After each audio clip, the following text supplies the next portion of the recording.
We are officially 2 months out from summer. It is the end of March here, which means it's time to get back in shape and time for me to stop being a beefy boy who's been enjoying quite a lot of steak and Argentinian wine over the winter season. But now we're back in Canada. It's time to get shredded again. So in this video, I'm gonna go through my daily routine, how I'm eating, how I'm training, how I'm getting ready for the summer beach season. I've done this a few times, so it's not a huge deal, but I know from experience I need to be around 160 in order for my abs to be like properly showing. Right now I'm sitting around 170, 171, so we do got a little bit of work to go. Obviously about 10 pounds or so. I'm hoping I put on a few pounds of muscle during this off season, so I shouldn't have to get down to as light as I normally would. But that's all part of the experience. That's all part of the journey. So in this video, like I said, we're gonna go through what I'm doing to get ready for the summer. So without further ado, let's get into it.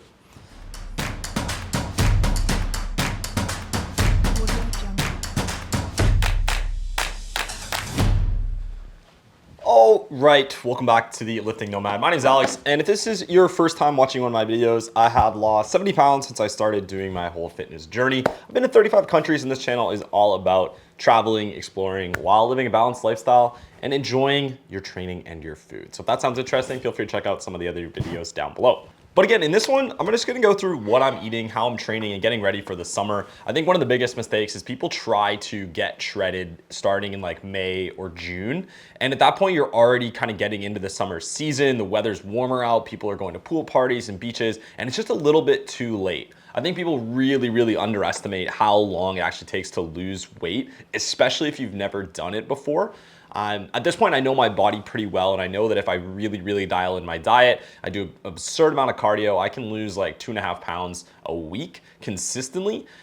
Keep in mind, that's eating 1,700 calories, doing 45 minutes of cardio every single day, and around 15,000 steps every single day. That's just how my metabolism works. I really have to do an extreme amount of exercise and very little food in order for me to lose weight. It just doesn't come off. If I eat like 2,000 or 2,200 calories, I usually don't see any movement on the scale. And if I eat anything more than that, I will gain weight no matter how much cardio, no matter how much training I do.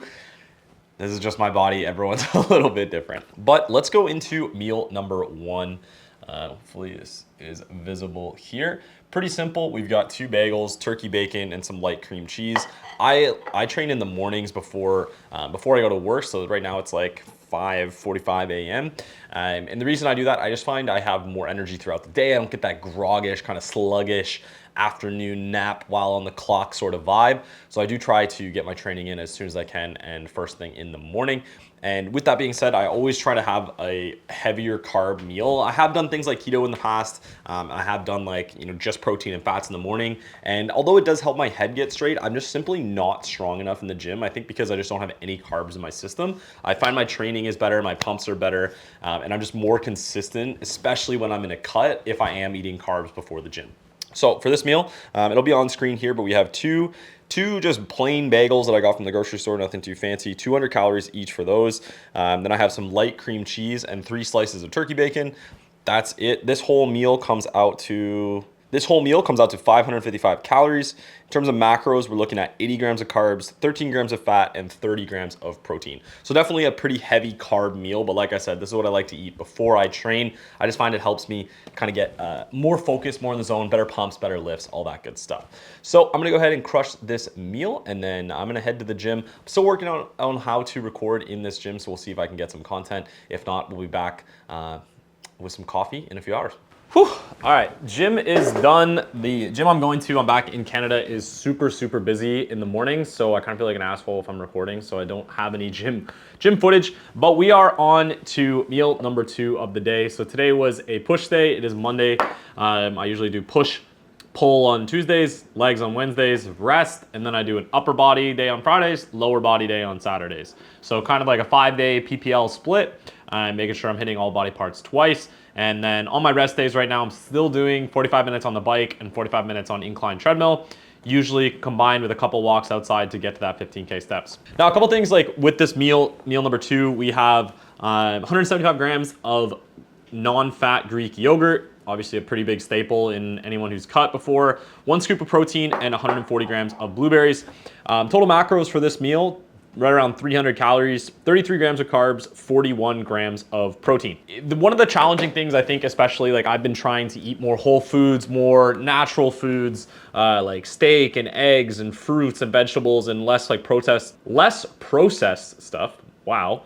But the challenge is when you're only able to eat, like I said, right now, I'm only able to eat like 1,700 calories, and it's super, super difficult to get the 170 grams of protein I need in 1,700 calories without having anything that's processed. So things like Greek yogurt, protein are able to get just like a ton of protein in for very, very low calories, which lets you stay in your deficit. So right now, if I save this meal, just go back here. So I'm at 850 calories on the day already, and I'm at 71 grams of protein. So that's essentially halfway through the calories I'm allotted. It's almost identical.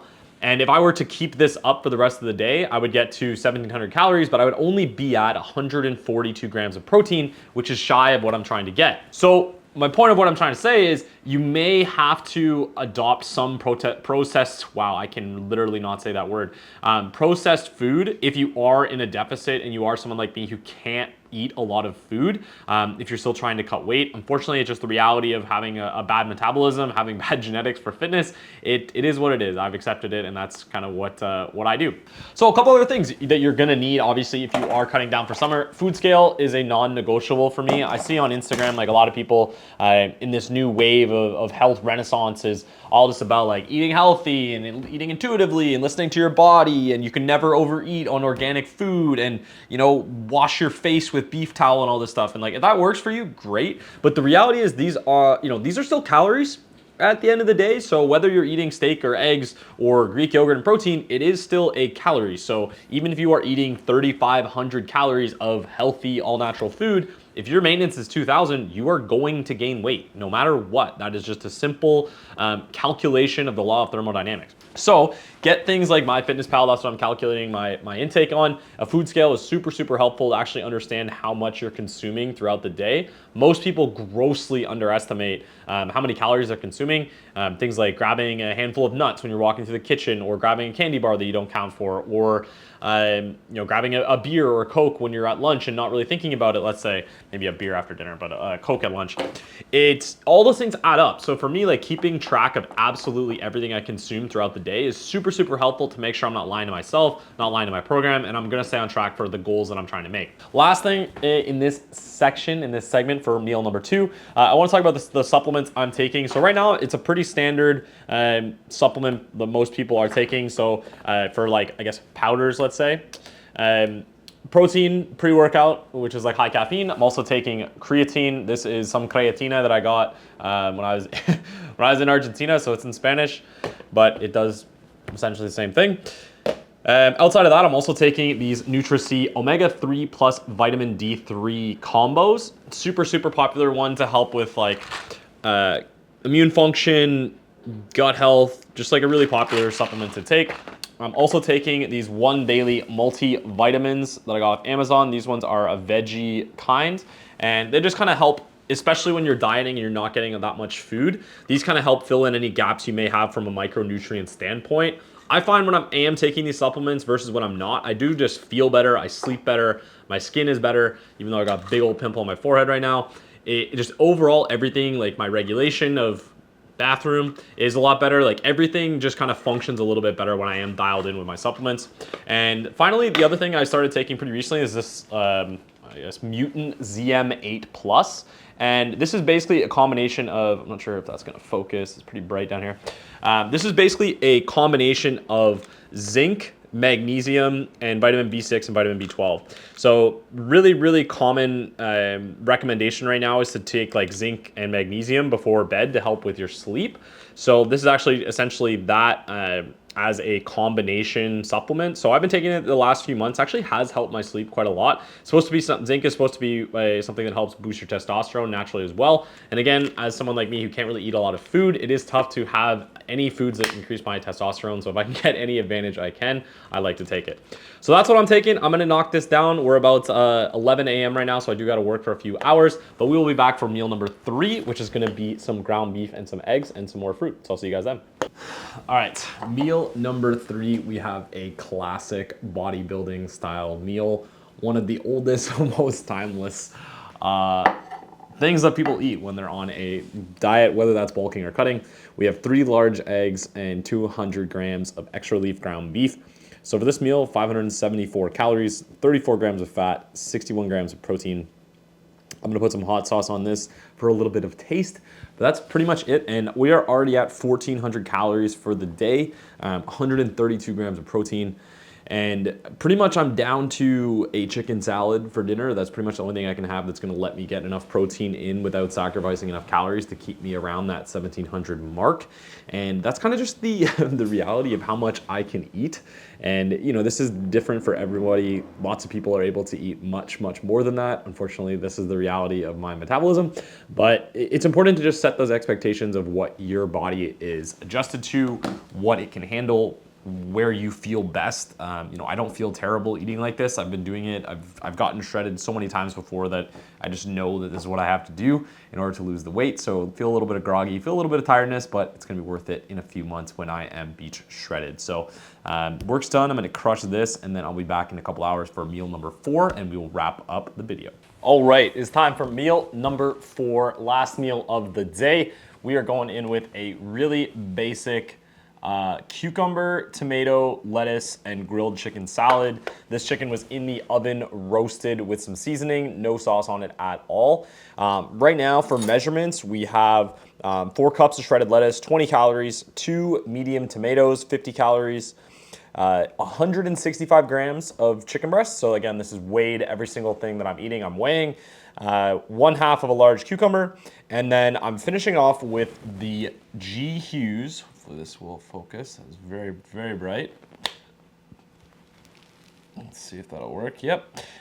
G. Hughes, sugar-free. I know it says marinade, but I can tell you this is the best salad dressing that G. Hughes makes. Of the salad dressings, most of them are 20 calories for a 15-gram serving, if this will focus in here and you can see that. So this is actually how many calories this is. 5 calories for 15 grams or 15 milliliter serving, which is a ton. And just for the sake of reference, I'm actually gonna pour it in front of you here so you can see how much I'm actually pouring into this thing. So always, obviously zero out your, and this is how much you can get, and this is only gonna be 20 calories. So I'm going in with 60, like a full portion of this.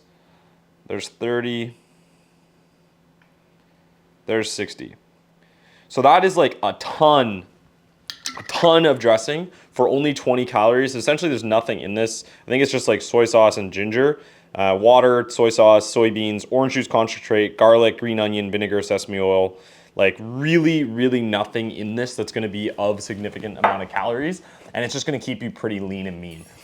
So as this finishes out the day, we are a little bit higher than I would have liked. I'm at 1,805 calories, a little bit over my goal of around 1,700 to 1,750. Macros for the day right now, 135 grams of carbs, 56 grams of fat, and 187 grams of protein. So we definitely hit our protein goals. I am a little bit higher over the calories. So I'm gonna finish this, head back to the gym. My current apartment is super, super close to my gym. So I'm actually gonna go back to my gym, do another 45 minutes of cardio, just like incline treadmill, not at a too steep of an incline, just kind of a more lighter pace. And then I will be back, finish out the video, and say goodbye. All right. That is gonna be the video. I hope this was useful to see what I'm doing on a daily basis in order to get in shape for the summer time.